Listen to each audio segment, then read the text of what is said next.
Deburan ombak yang tenang, air laut yang biru, dan pasir putih menjadi daya tarik tersendiri di kawasan ini. Terletak di dekat Pelabuhan Merak, Banten, kawasan wisata Pantai Mawang Cilegon, Banten seakan tersembunyi dari hiruk-pikuk kesibukan pelabuhan. Dari sini, kita bisa bersantai, menikmati hembusan angin sepoi-sepoi sambil memandangi cakrawala di kejauhan. Barisan kapal kayu yang sedang lepas jangkar juga menambah keindahan suasana.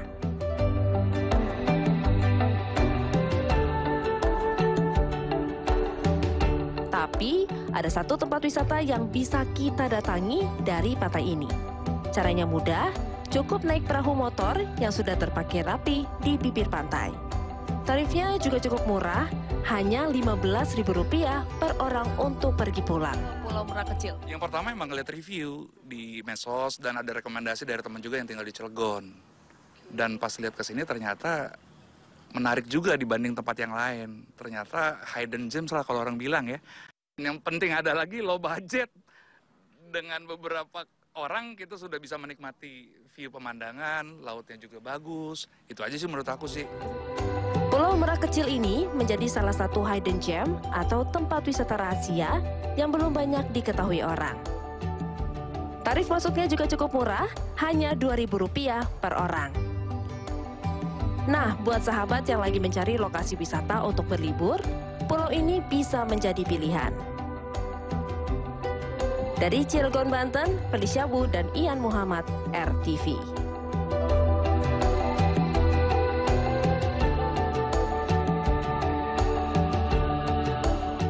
Waduh, luar biasa ya, seru banget. Ternyata ada hidden gem tuh ya di sana. Bener banget, jadi sekalian mau mudik, sekalian wisata juga. Jadi bisa refreshing ya. Refreshing, Iya, tapi ya. kan ini juga biasanya di hari pertama atau hari kedua lebaran ini masih dengan liburan di kampung halaman gitu ya Tasya. Berburu tempat yang seru ya. Benar. Tapi nggak cuma itu aja tuh informasinya. Kita juga akan menghadirkan informasi lain seputar tentunya hari ini yang akan seru-seru banget. Langsung aja kalau gitu, ini dia Lensa Indonesia Pagi bersama saya Tasya Syarif. Dan saya Doni Hermatra.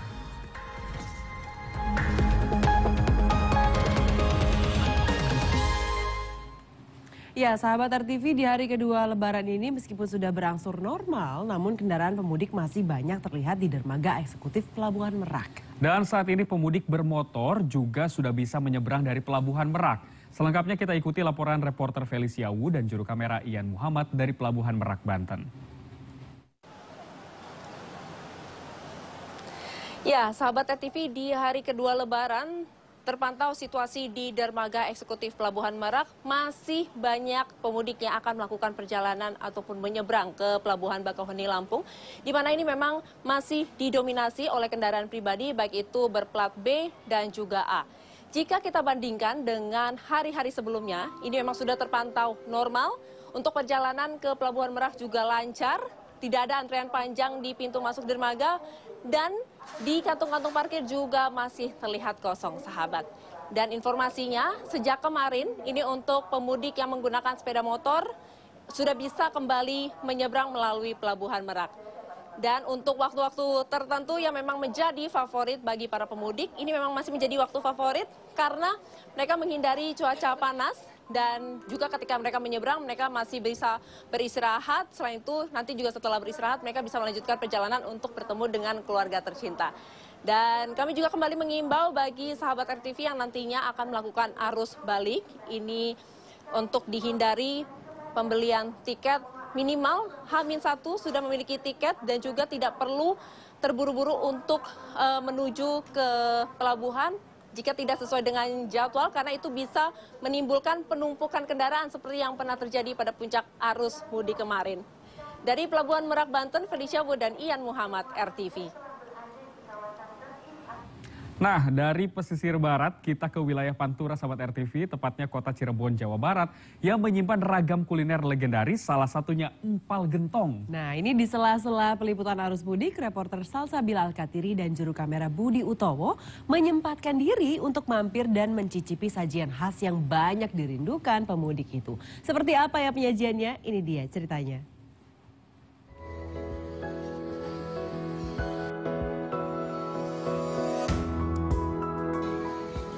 Potongan daging sapi dengan siraman kuah berbumbu rempah lalu dihidangkan di gentong tanah liat berukuran kecil, maka hadirlah kuliner khas bernama empal gentong. Memiliki cita rasa yang mirip soto, sajian legendaris kota Cirebon satu ini punya warna kuah kekuningan, sahabat.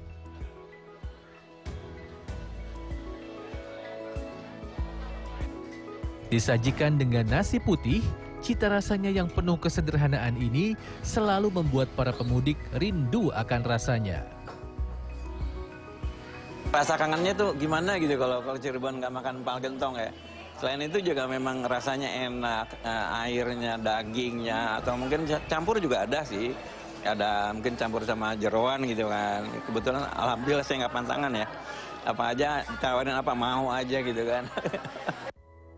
Untuk satu porsi empal gentong dibanderol dengan harga Rp25.000 saja. Dan tempat ini tak hanya menyediakan empal gentong aja loh sahabat. Makanan khas Cirebon lainnya seperti nasi lengko, nasi jamblang, dan sate juga tersedia di sini. Tak heran rumah makan ini selalu ramai didatangi pembeli. Nah, ini bisa menjadikan obat rindu bagi kalian pemudik yang kangen dengan masakan cita rasa Cirebon. Dari Cirebon, Jawa Barat, Salsabila Al-Katiri dan Budi Utomo, RTV. Kita ke Jakarta di sahabat RTV. Menjadi lebaran terakhirnya sebagai kepala negara, Presiden Joko Widodo yang tak mudik mengadakan open house di Istana Negara nih, Dok. Nah, selain pejabat negara, kegiatan ini juga mengundang masyarakat luas untuk hadir. Tak pelak, antrean untuk bertemu langsung dengan Presiden pun mengular panjang.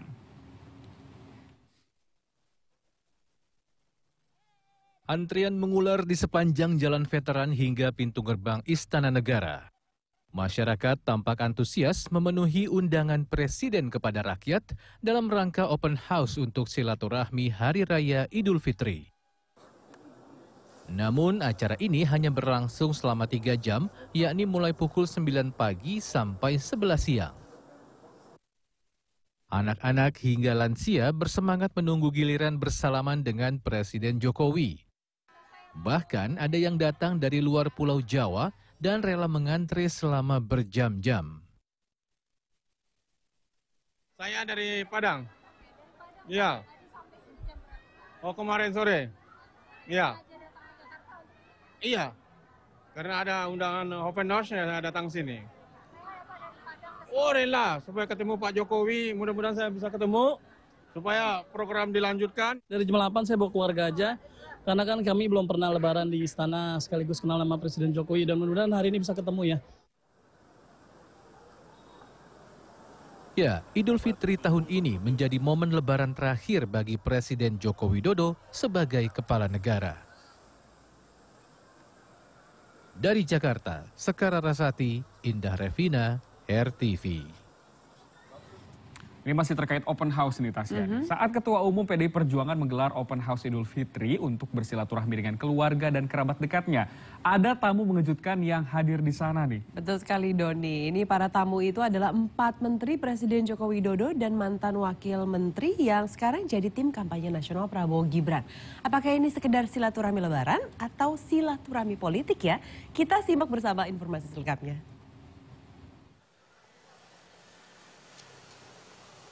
Rabu pagi, Ketua Umum PDI Perjuangan melakukan open house terbatas di kediamannya di wilayah Tengku Umar, Menteng, Jakarta Pusat.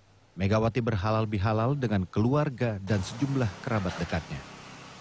Namun ada sejumlah tamu yang mendatangi kediaman Megawati untuk bersilaturahmi yang kemudian sontak menjadi sorotan publik.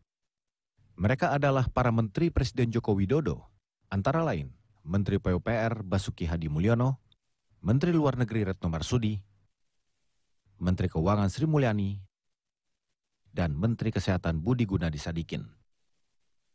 Kedatangan mereka berlebaran ke kediaman Mega mengundang spekulasi.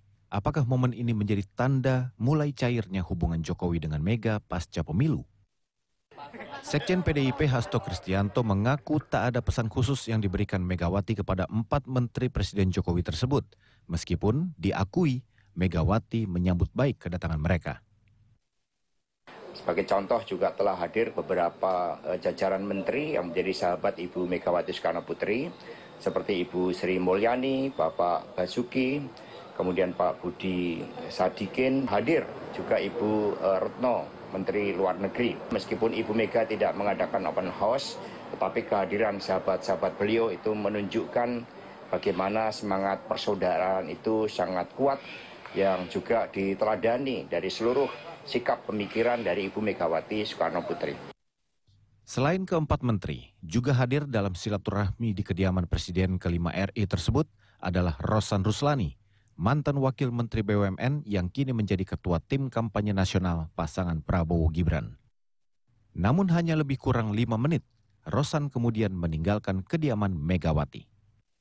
Hasto pun enggan bicara banyak mengenai bertemu atau tidaknya Rosan Ruslani dengan Megawati. Tadi hanya menyampaikan salam kepada Ibu Mega, karena kemarin juga pesan bahwa Mas Rosan akan hadir itu sudah disampaikan kepada Ibu. Berarti tadi belum sempat ketemu ya Mas? Ya, yang lain? Lantas apakah silaturahmi dengan saling memaafkan di bulan yang fitri seperti ini akan menjadi momentum politik untuk mencairkan ketegangan politik yang terjadi selama penyelenggaraan pemilu? Dari Jakarta, Andrianus, RTV. Sementara itu, calon presiden terpilih Prabowo Subianto juga turut memeriahkan Hari Raya Idul Fitri dengan menggelar open house terbatas di kediamannya di Jakarta Selatan. Nah, ini menjadi open house perdana sejak Prabowo ditetapkan sebagai pasangan calon terpilih bersama Gibran Rakabuming Raka. Di open house Prabowo ini juga ada tamu yang mengejutkan. Kira-kira siapa dia? Yuk kita lihat bersama informasinya berikut ini. Untuk pertama kalinya calon presiden terpilih Prabowo Subianto menggelar open house Idul Fitri di kediamannya di Jalan Kertanegara, Kebayoran Baru, Jakarta Selatan, Rabu sore. Namun, open house ini dilakukan secara tertutup. Turut hadir dalam open house tersebut adalah pasangan Prabowo, Wakil Presiden terpilih Gibran Rakabuming Raka. Dan sejumlah tamu yang tak lain adalah pendukung Prabowo Gibran, yakni Ketua Umum Partai Gelora, Anies Mata, dan politisi Partai Gelora, Fahri Hamzah. Namun mereka enggan memberikan keterangan apapun saat meninggalkan kediaman Prabowo. Dan yang cukup mengejutkan adalah hadirnya Sandiaga Uno, ex-politisi Gerindra yang kini menjadi politisi P3, yang mendukung pasangan Ganjar Mahfud. Namun saat dikonfirmasi soal kehadirannya untuk berkonsolidasi politik, ex-cawapres Prabowo pada pemilu 2019 itu enggan menjawab pertanyaan media. Ada pembahasan nggak Mas? Ada pembahasan soal politik. Sebagai menteri apa sebagai PPP, Mas? Pak, abstain ya Pak. Makasih. Namun diakui, Gerindra tengah mengatur rencana untuk mempertemukan Prabowo Subianto dengan Megawati Soekarno Putri sebagai sesama ketua umum partai politik. Komunikasi sedang dijalankan oleh kedua belah pihak. Nanti kita pasti media akan mendengar dan kemudian akan mengabari kalau memang sudah waktunya. Kubu PDIP pun mengakui adanya komunikasi politik dengan Gerindra. Tapi dalam rangka pertemuan dengan Pak Prabowo, saya berulang kali menegaskan sesuai dengan arahan Ibu bahwa tidak ada memang persoalan pribadi antara Ibu Mega dan Pak Prabowo. Namun pertemuan itu tentu nantinya akan dilakukan pada momentum yang tepat, mengingat saat ini kami masih sedang berproses di Mahkamah Konstitusi. Sementara itu calon presiden terpilih Prabowo Subianto Rabu malam menutup gelaran open house Idul Fitri terbatas dan meninggalkan kediamannya di Kertanegara, Jakarta Selatan. Dari Jakarta, Aji Atmoko, Andrianus, RTV.